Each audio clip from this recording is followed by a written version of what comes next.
নাহমাদুহু ওয়া নুসাল্লি আলা রাসূলিহিল কারীম, আম্মা বাদ। রমাদান কিয়ামুল লাইলের মাস।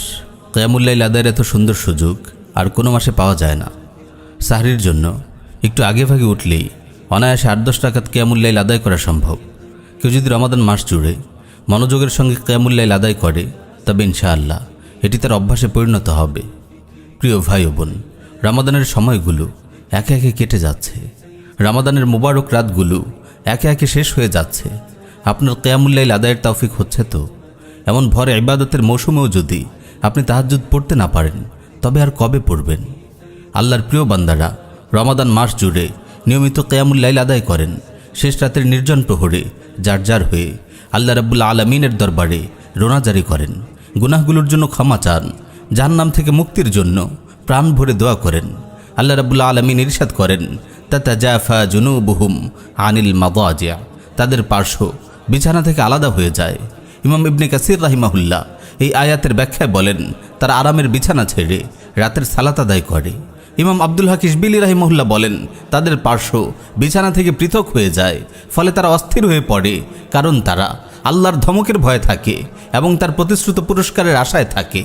এই কারণেই জান্নাতীদের গুণাবলীতে বর্ণিত হয়েছে, কানু কালিলাম মিনাল লাইলি মা ইয়াহজাউন, তারা রাতে কম সময় ঘুমাতো। ওয়াবিল আসহারি হুম ইস্তাগফিরুন, শেষ রাতে তারা ক্ষমা প্রার্থনা করত। হাসান বসরি রাহিমাহুল্লাহ বলেন, তারা রাতে অক্লান্ত পরিশ্রম করে এবং সাহরির সময় পর্যন্ত সালাতকে দীর্ঘায়িত করে, এরপর দোয়ায় বসে যায় এবং অনুনয় বিনয় ও ক্ষমা প্রার্থনা করতে থাকে। প্রিয় ভাই ও বোন, রাসূল সাল্লাল্লাহু আলাইহি ওয়াসাল্লাম সুস্থতা কিংবা ব্যস্ততা কিছুরই পরোয়া করতেন না। যে কোনো মূল্যেই তিনি কিয়ামুল লাইল আদায় করতেন। উম্মুল মুমিনিন আয়েশা রাদিয়াল্লাহু আনহা বলেন, কিয়ামুল লাইল পরিত্যাগ করো না, কেননা রাসূল সাল্লাল্লাহু আলাইহি ওয়াসাল্লাম কখনও তা পরিত্যাগ করেননি।